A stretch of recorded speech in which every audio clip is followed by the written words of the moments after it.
Olá, paz do Senhor, que bom!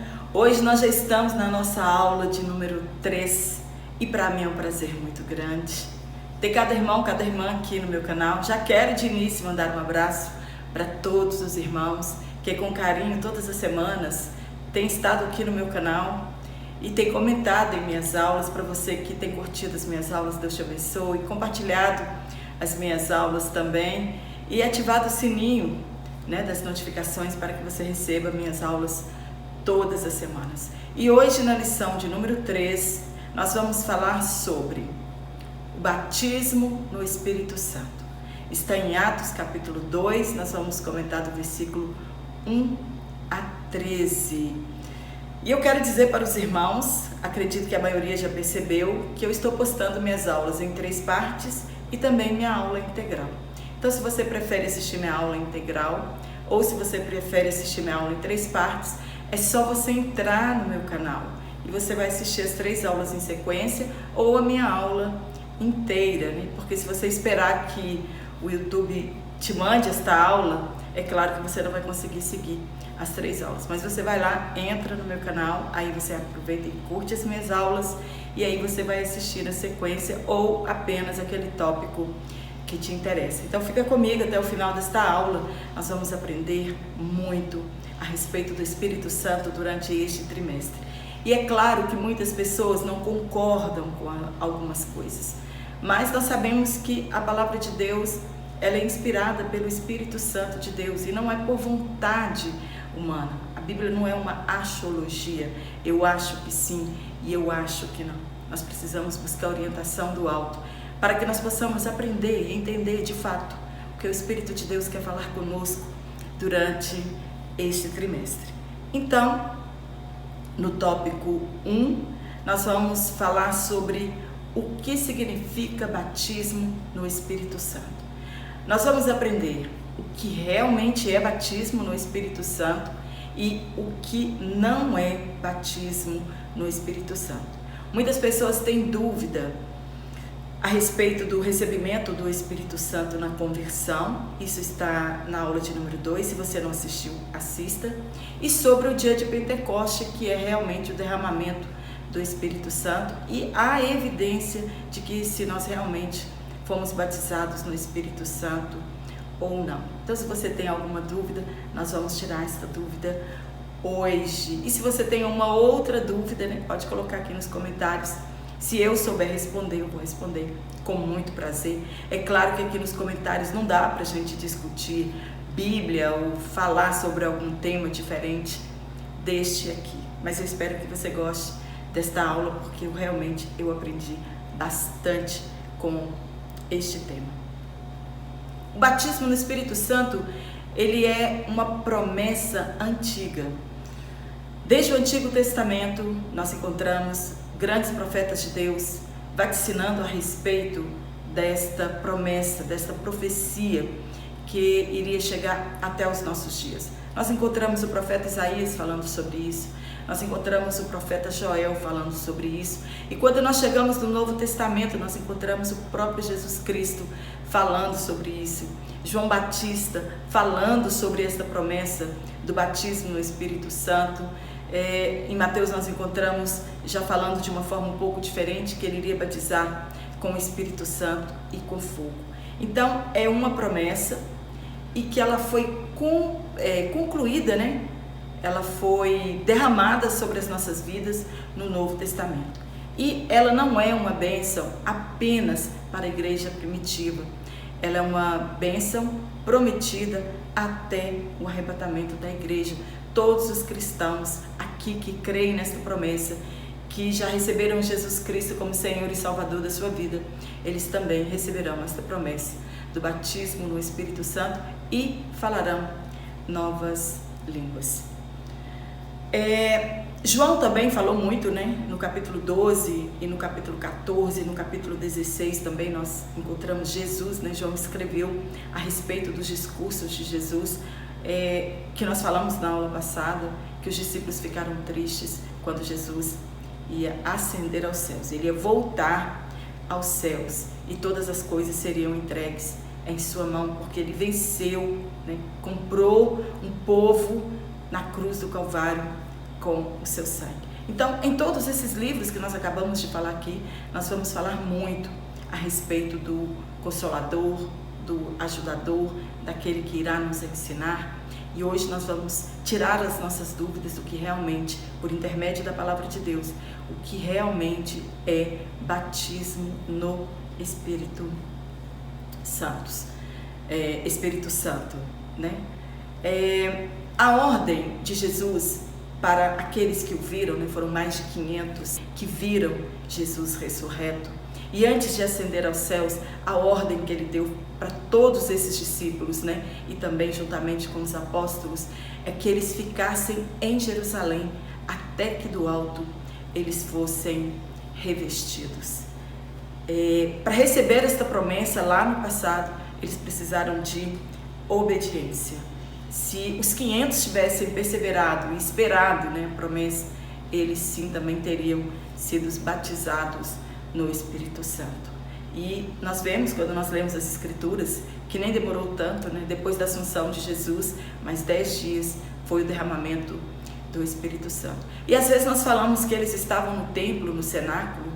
No cenáculo era onde eles oravam, né? E a maioria dos escritores dizem que neste momento eles estavam no pátio do templo orando às 9 horas da manhã, quando aconteceu esse revestimento de poder.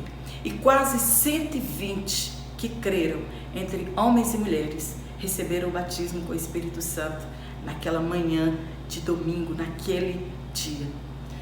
Infelizmente, muitos desistiram de esperar, e hoje também acontece em nosso meio, muitas pessoas desistem de esperar a promessa, desistiram de buscar a promessa, e nós sabemos que aquele dia foi tudo a propósito. Nós sabemos que nós servimos um Deus de propósito, né? Nós servimos um Deus que não é um Deus que trabalha com a coincidência, né? Não servimos um Deus de coincidência, mas nós servimos a um Deus de propósito, de desígnios, com planos que não fracassam e que nenhum dos seus pensamentos podem ser impedidos. A data escolhida, a festa dos pães ázimos, e no 7º dia a Páscoa, e depois de 50 dias era a festa de Pentecostes. Esta festa era assim chamada de Pentecostes. Nós sabemos que a raiz dessa palavra pente é 5, né? Que o Pentecoste, ele significa literalmente 50 dias, ou o 50º dia após a festa da Páscoa. E foi justamente nesse dia onde dezenas de milhares de judeus gregos, né, ou helenísticos, eles saíam para peregrinar na festa da Páscoa. Então eles vinham praticamente do mundo inteiro e se concentravam em Jerusalém para comemorar a festa da Páscoa.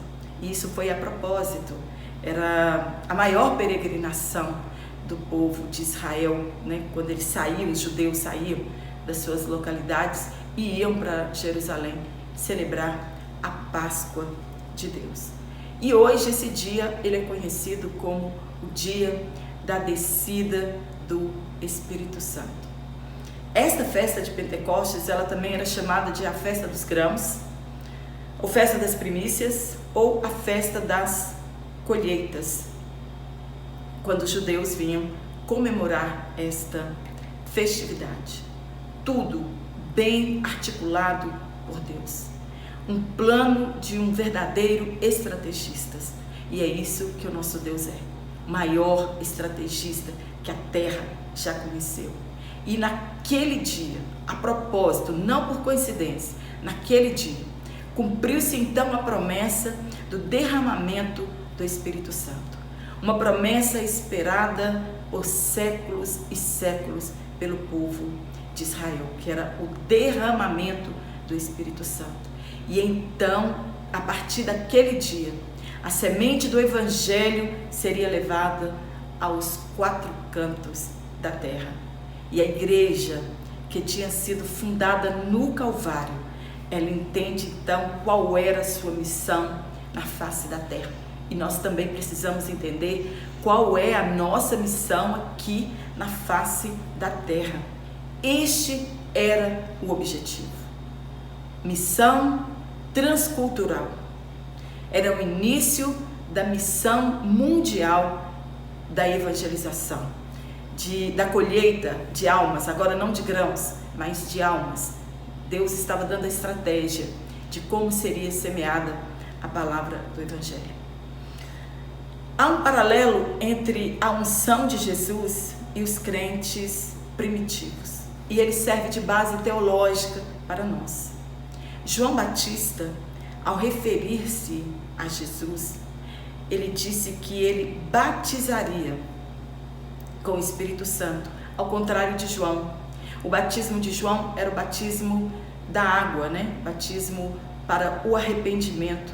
E ele disse, olha, aquele que vem após mim, ele é muito maior do que eu, muito mais poderoso do que eu não sou digno nem de levar as suas sandálias. Ele vos batizará com o Espírito Santo e com fogo. João já estava anunciando a promessa que seria cumprida ali na vinda do Messias. Este era o sinal. Ele os batizará com o Espírito Santo. Jesus, ele foi ungido e João, Deus deu um sinal para ele de quem realmente era o Messias. Deus disse para ele falou assim, olha, aquele que me disse, que me chamou, ele disse que aquele que eu visse descer sobre ele o Espírito Santo e que permanecesse nele, este sim era o Messias, esse era o Filho de Deus. E ele vos batizará com o Espírito Santo para apregoar as boas novas. Há um paralelo entre a unção de Jesus e a unção do povo de Deus. Jesus também ele foi ungido com o Espírito Santo para pregar as boas novas, o Evangelho da salvação, para ensinar e para curar. E também nós fomos ungidos com o Espírito Santo, revestidos com o poder, cheios do Espírito Santo, para cumprir esta mesma missão, anunciar o Evangelho de Jesus Cristo, ensinar as nações e curar os enfermos. E a pergunta que fica é, e por que razão nós somos então batizados com o Espírito Santo? Esta é a razão principal.